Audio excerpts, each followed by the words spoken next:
participating in our Best Practice webinar featuring NIFS Wellness Challenge program. My name is Emily Davenport, and I am an Assistant Director with the National Institute for Fitness and Sport, also known as NIFS.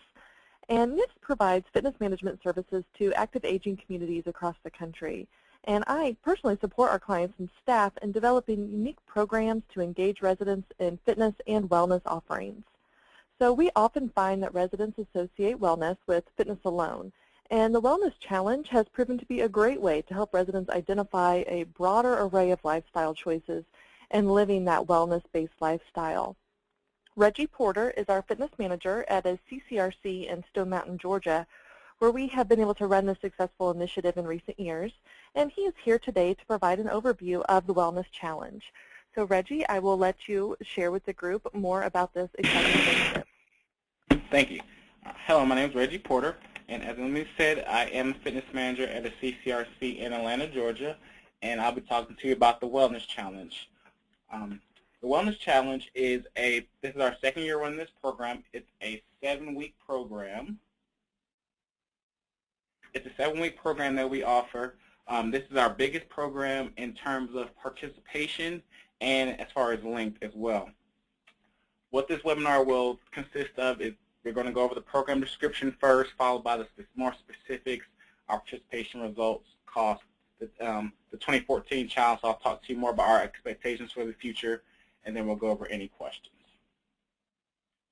Like I said, the program is a 7-week challenge, and the idea behind it is to really help our members and staff with their resolutions. A lot of our members and staff make resolutions based on improving their health for the future year. So with this program, we really want to help them adhere to those resolutions. The idea behind this program allows our members and our staff to team up and work together. This is great because it will actually build some camaraderie and more of a family feel here at our community, allowing them to work together. Now, the members and staff, what they'll do is they'll earn points based off of any activity they do to improve their health. So whether that's physical, mental, or any other aspect of wellness.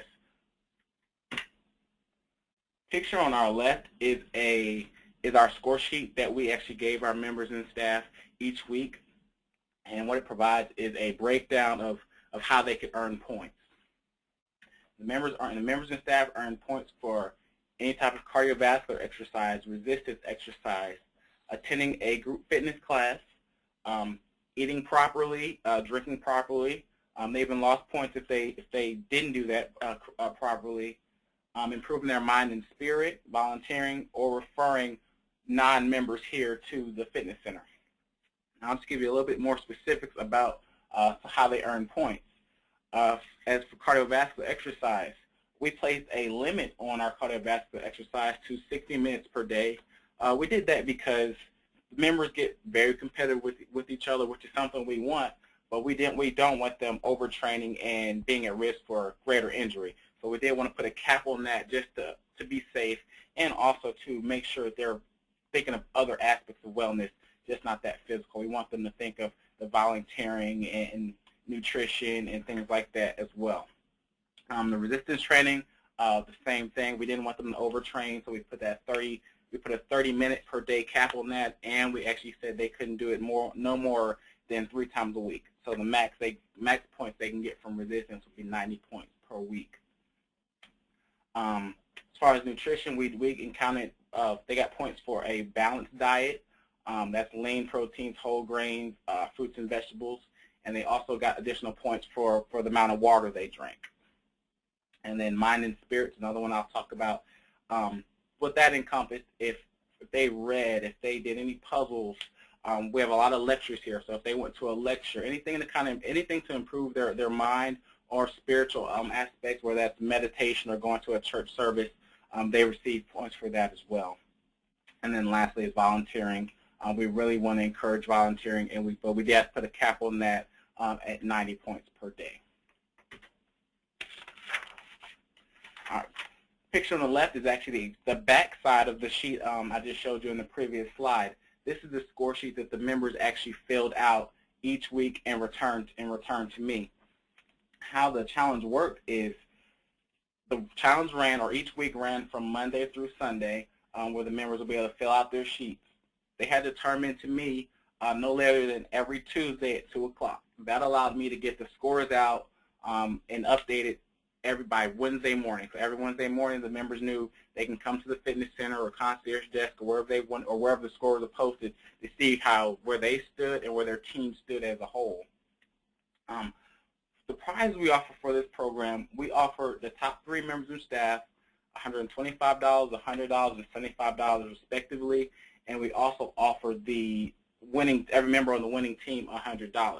Now, as for members, we offer those in just forms of gift certificates they can use here at the facility, whether it be on personal training or massage therapy, anything like that. And staff did get gift certificates, or gift cards, excuse me. The prizes, they don't have to be that large. I found when it was time for me to start handing out the prizes, a lot of the members were like, what is this for? They didn't even realize, the prizes that we were offering. They did it really just because they wanted to do it, and they enjoyed the program. Moving on to roles and responsibilities. Me as the manager, I'm the one who did these top tasks listed.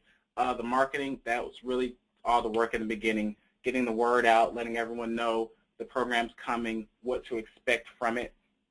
I did that by posting flyers, going to different meetings, speaking at classes, reminding everyone this is the program, it's coming, sign up, really trying to get interest out there. My next thing was to create the teams. Once we did get all the members in, I randomly selected the teams, randomly put them together to try to make the program as balanced as possible, as fair as possible. Email reminders, I sent weekly reminders through email to staff and members, just remind them, hey, make sure you get your score sheets into me by Tuesday at 2 o'clock. Also, I like to include any health tip or exercise plan or maybe a nutrition idea, anything just to keep them thinking about the program and about their health going forward. My other responsibility, score posting. As I mentioned earlier, I had all the scores posted every Wednesday morning throughout the community. And then lastly, prize disbursement, which was just getting the gift certificates and gift cards and then get them to the appropriate people. I did have volunteers help me with this program, and all I had them do is they did my score totaling. So when the members turned in their score sheets, they did have the opportunity to tally and score themselves, but my volunteers went back through and make sure they totaled everything right, and then they also put together the team scores as well. So by the time they did get to me, I was able just to give it a quick overview and then have everything posted and put out. Our 2013 participation, we had 72 participants total. So we broke that into 8 teams of 9. 51 of the members were staff, or 51 were members, 51 participants were members, and then 21 were staff. 63% or 63 participants finished the challenge, and what we consider completed the challenge or finishing the challenge was if you did 3 or more weeks of the challenge. So it's a 7-week challenge. If they participated in at least 3 weeks, then we said they did complete the challenge. The reason some of our members didn't make it, sickness, maybe some had grandchildren, but the main reason for most of our people, or for the ones who did miss, were they did get sick. It was New Year's. It got kind of cold during that season. So we did have a very good participation rate and completion rate.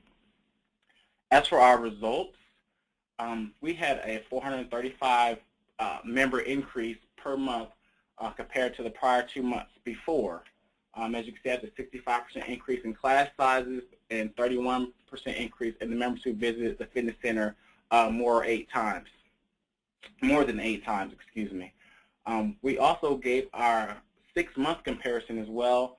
We gave that number because we felt the 2 months prior to the challenge, which were November and December holiday times, those numbers would be slightly skewed because so many members were gone because of the holidays, being out with family. So we felt like giving the 6-month comparison would be more, give us a better idea of how the challenge worked and its success. And even with the 6-month comparison, you see we still had a 231 visit per month increase, a 43% increase in class size, and then a 15% increase in members who visit more than 8 times. So very good results that we were very happy with. picture in the middle is the post-program survey we gave to every member after they completed, every member and staff after they completed. We wanted to know how they felt, if it improved, if they felt their wellness improved at all because of this challenge.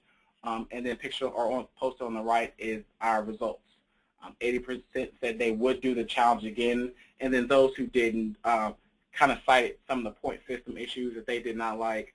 I mean, for example, one of the main things is they did receive half a point for every minute walked. Some of our heavy walkers wanted a full point for that. And those are some of the issues. So nothing major, but things we'll definitely look at changing going forward to try to make everyone more happy with that. Majority of people saw at least one improvement in their dimension of health. And I think the most commented thing was on the hydration habits. I guess so many members really didn't realize how much water they were drinking or how little water they were drinking until this challenge came and they saw they got 50 points for every 32 ounces of water they drank. And they really realized that they needed to drink more water. So that's definitely a huge comment we kept getting back. And then we also got a ton of weight people commenting on their weight loss as well. The costs and benefits of this program. All right, they will be varied. Like I said earlier, this is our largest program, so we did put a lot of revenue in this program. We did buy shirts for every member and every staff who participated, and then also we gave large prizes as well. So we did spend a lot of money. However, this program can be run with little to no money. I mean, the shirts aren't required, and like I said earlier, the members and staff really love the program, and they would do it with prizes weren't offered as well. And basically all that will leave is paying for paper to provide score sheets and to post the scores, and then that also could be alleviated or lessened if you were to allow them to email you their results, and if you are emailing out the scores as well, or after each week. The benefits of this program. The greatest benefit is it really builds relationships between your members and your staff. When they're working on teams together, they're relying on each other. It allows them to have a relationship that they've never had before, and it also allows some members to meet staff that they would never meet. Some of our staff who are normally behind the scenes, they got a chance to meet because they're on a team and they would talk or work out together or anything like that. So it definitely builds great relationships and improves on the family aspect of your community. Like I said, it improved New Year's resolution compliance. We want members and staff to really complete that, to have as good a compliance as they can and try to have that go through the entire year and not usually fall out after a month or two like we often see. And then lastly, to encourage everyone to focus on total wellness. Most times when they think about wellness, they always think about exercising and fitness, which is great, but we do want them to think of other things, and that's when we talk about the nutrition and the spiritual aspect and volunteering and things like that. So we wanted them to look at wellness as a whole, not just think of I exercise, I'm healthy, I'm well. So that's some of the benefits of doing this challenge. What we're looking forward to next year are some of the changes we're thinking about making for next year is we will decrease the team sizes, making more teams. One that will help in as far as the prizes we give. If teams are small, you don't have to give out as much prizes on that. And also, it might make the challenge even more competitive with there being more teams and that team being even more closely knit. So that's one change we're looking for next year. We're also thinking of having a pre-challenge meet and greet. That was actually recommended by one of the members in their post-program survey, is they like to have that, and we think that's a good idea. We'll have that moving forward, which will allow the members to meet each other, or allow the teams to meet each other at one time. They'll all be together. If they want to make a plan going forward, if they're Tuesday or anything like that, they could do it then. Point system, I already mentioned, we're going to probably make some changes as far as that. Volunteering limit, we might decrease the amount of time we allow them to volunteer each day.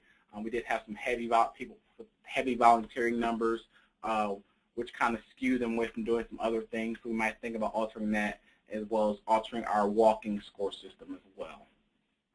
Our expectations for next year, we want to have 90+ people. We were very pleased with the 72 we had this year, but next year we do want to increase those. So we're looking for for 90 or more people. And we definitely want to increase our staff participation from that 21. We want to definitely get that number up 30 to 40 people, 30 to 40 staff members participating as well. Lastly, we want to increase the amount of members in our 8+ visits group. That's a very important group for us. We want to have more people exercising and working out on a consistent basis, not just sporadically coming through each randomly throughout the month. We want to try to get schedules and build habits. So we increase that number. It's definitely a good thing for us. And then lastly, just increase the weekly scores. If we can do that, then we know that our members and staff are improving in all aspects of wellness, which is always a good thing for us. So that is our presentation on the Wellness Challenge. So thank you for listening, and I will pass it back over to Emily. Yes, thank you, Reggie. And thank you all for participating today in our webinar.